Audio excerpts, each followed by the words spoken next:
He wrote with fire and fury about the Übermensch, the will to power, the death of God, and the necessity of becoming what one is. And yet he, the man, the flesh and blood person behind the blazing texts, collapsed under the very weight of the ideals he unleashed into the world. A mind that roared against conformity, tradition, and moral cowardice was also a mind undone by isolation, illness, and despair. And it's not that he was wrong in his philosophy. No, it's that he couldn't live it, not fully, not fiercely, not like the heroes he dreamed of. And that failure is not just ironic, it's tragic, because he knew he was falling short.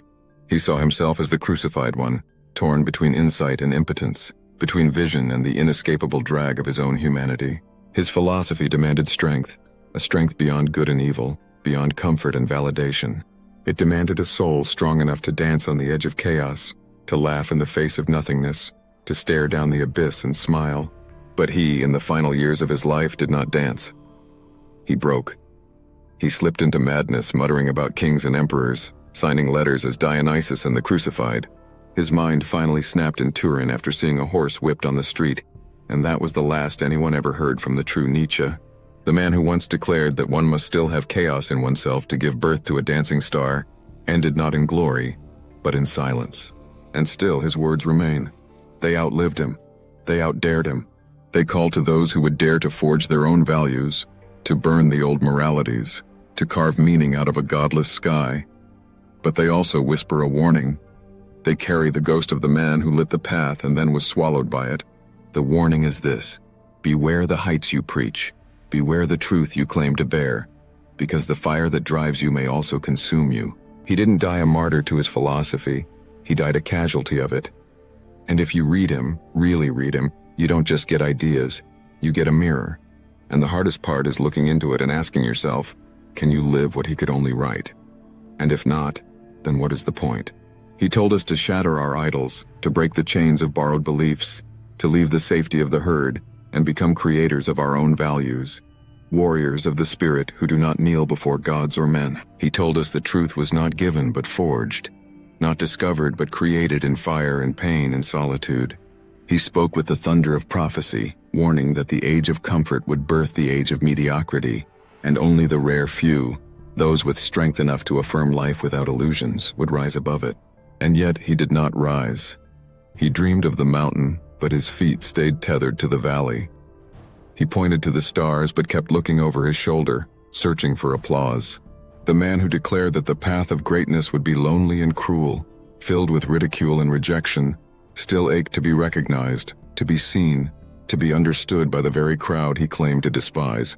He preached the necessity of becoming a law unto oneself. Yet he mailed his books to those he hoped would approve, sent letters to the famous and powerful hoping to be pulled from obscurity into brilliance. Not brilliance of being, but brilliance of being known. He was terrified of vanishing, of being forgotten, of leaving behind no trace, and so he chased the same thing every petty artist and mediocre thinker chases: fame. Not the quiet, slow recognition of kindred spirits, but the loud public ascent into cultural consciousness. He wrote for the few but longed for the many. He scorned the herd while standing at its edge, begging it to turn its head. This wasn't merely contradiction, it was betrayal. Not betrayal of us, but of himself. Because if he had truly followed the path he lit in words, he would have remained in the wilderness, content to dance with his own shadow. He would have embraced the obscurity that always swallows the authentic before time resurrects them. But he didn't want to disappear. He didn't want the pain of being ignored, so he reached out when he should have turned inward. He sought company when he should have stood alone. And this is where the tragedy deepens. Not just the physical collapse, not just the madness that would later erase the boundary between his thoughts and the voices in his head, but the spiritual fracture that preceded it. He told us strength comes from facing the abyss and affirming life anyway, without needing to be saved, without needing comfort or applause. But when the abyss stared back, he blinked. He could not affirm life without a witness. He could not bear the silence. He spoke often of the one who must go beyond morality, beyond tradition, beyond good and evil. He believed this new being would be free, fearless, self-made, and yet he himself remained haunted by the very world he claimed to transcend. He could not shake the need for approval from the people he should have shed like old skin. He needed them to read him, to agree, to say, yes, you are brilliant. And in that craving for recognition, He aligned himself not with the few, but with the many. Not with the higher being he imagined, but with the weaker self he tried to kill in every line he wrote. He was not blind to this. He felt the pull of hypocrisy like a blade beneath his ribs. His letters are filled with hunger, shame, pride, and despair, a storm of someone who knows they are failing their own standard. And when the breakdown came, it didn't come from nowhere. It was years in the making. A slow unraveling, not just of a mind burdened by illness, but of a soul divided by its own ideals. He could not bear the cost of his own vision, and so he broke. Not in defiance, not in courage, but in the quiet collapse of a man who lived too long in the space between who he was and who he demanded himself to be. And still the words remain. The fire remains. The call to rise, to create, to destroy what binds us, remains. He gave us tools to become what he could not. And in that, there is a strange kind of redemption, not of his life, but of his failure. Because if he had succeeded, fully, cleanly, he would have left us a myth. But because he failed, because he preached strength and lived fracture, we are left with something more valuable than myth. We are left with a warning. The path is real. The cost is real. The desire for recognition, for comfort, for love will always drag us back to the crowd. And unless we kill that craving, or at least tame it, we too will fall short. We will wear the words like a costume and never become the thing itself. He died before he could finish his work, but maybe he never could. Maybe the truth is that his work was always meant to be unfinished. Not a clean system, but a wound. A wound that speaks. A wound that asks, can you live the fire you praise? Can you walk alone without needing to be seen? Can you choose the mountain path and never look back to see who follows? Can you be free, truly free, even from the desire to be known? Because he could not. And if we dare to go further than he did, we will have to. He spoke of transcendence, not the floating dream of angels, but the brutal, flesh-torn climb of a man who forges himself into something beyond man. The overman. The one who dances above the ruins of morality, laughs where others tremble, creates meaning where others cling to gods and traditions. He gave this vision not as fantasy, but as a demand. A call to those who would not be content to live as echoes, as copies, as ghosts of others. The overman was not merely a metaphor, it was the heart of his philosophy. And yet he, the man behind the words, never came close to becoming it. He wrote of power, but he lived in weakness. Not the weakness of illness, though he had that, but the deeper weakness of self-betrayal. The overman is not simply strong in body or sharp in mind. He is sovereign. He does not answer to the world. He does not beg for recognition. He does not ask to be loved. And yet, he did, again and again. He who denounced pity craved it in his isolation. He who told others to overcome resentment often bathed in it. He who said that man must become his own god wrote letters dripping with self-pity and desperation, hoping for someone, anyone, to see his genius and lift him from obscurity.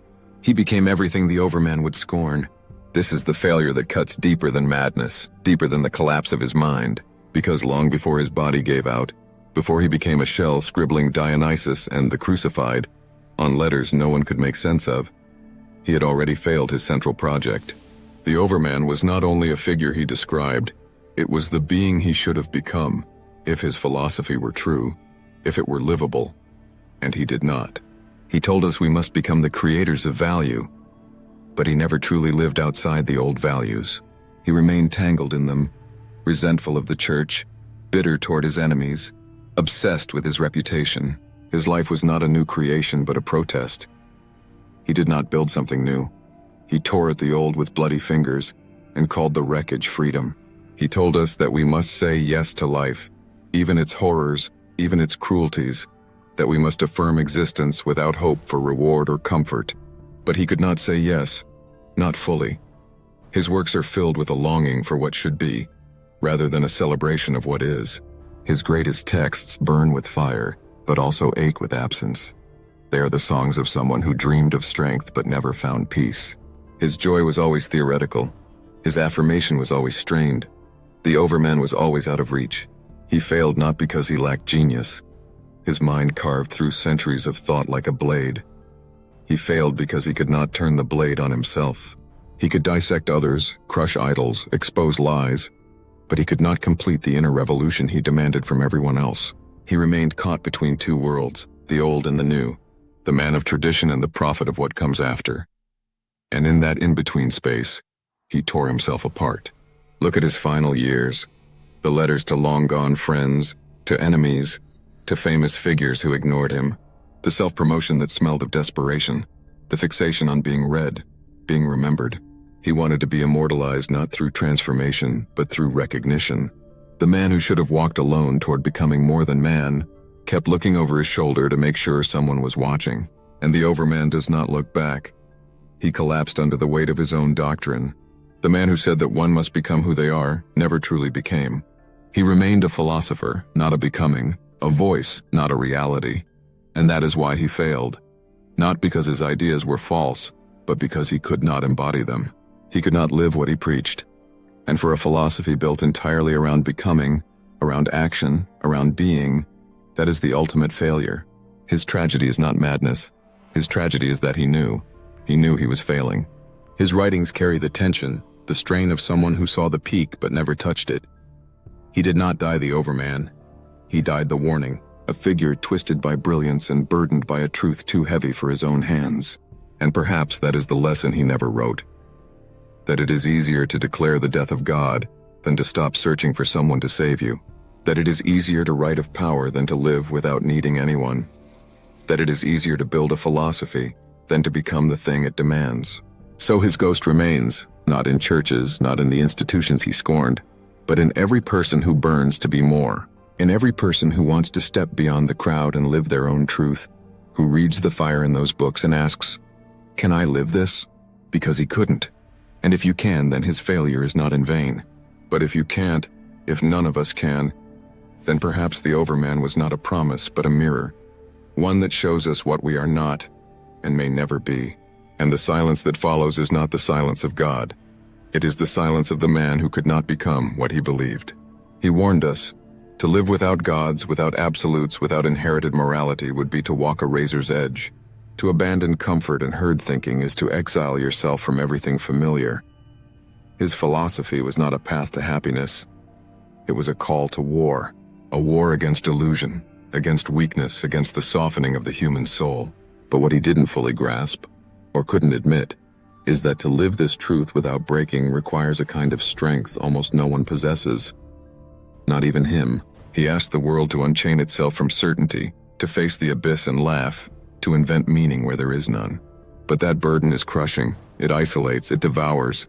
The man who told us that suffering must be affirmed, that pain is the crucible of greatness, that chaos births stars, could not bear his own message.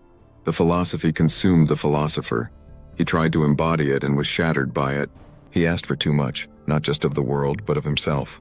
He demanded freedom from morality, but was haunted by guilt, bitterness, and a desire to be understood.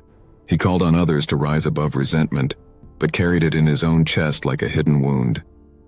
He glorified solitude and then wept in his letters for companionship. He proclaimed strength while spiraling into emotional and psychological collapse.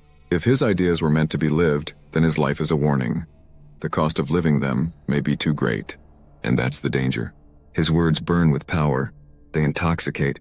They promise transformation, greatness, liberation from mediocrity. But behind the fire is a grave. His grave. The very philosophy he preached drove him to the edge of society, of sanity, of self. He did not die like a hero of his ideas. He died broken, lost in a dream of divinity. Unable to return to the world, he told others to rise above. To follow him fully is not to become free. It is to risk being undone. And so the danger is not just in misunderstanding him. The danger is in understanding him too well, taking his challenge seriously, living it. Because if you do, you must walk where he walked, through madness, isolation, rejection, silence. And unless you possess more strength than he ever did, you may end up where he did too, not transformed, but consumed. He showed us a new way, but he also became its first victim.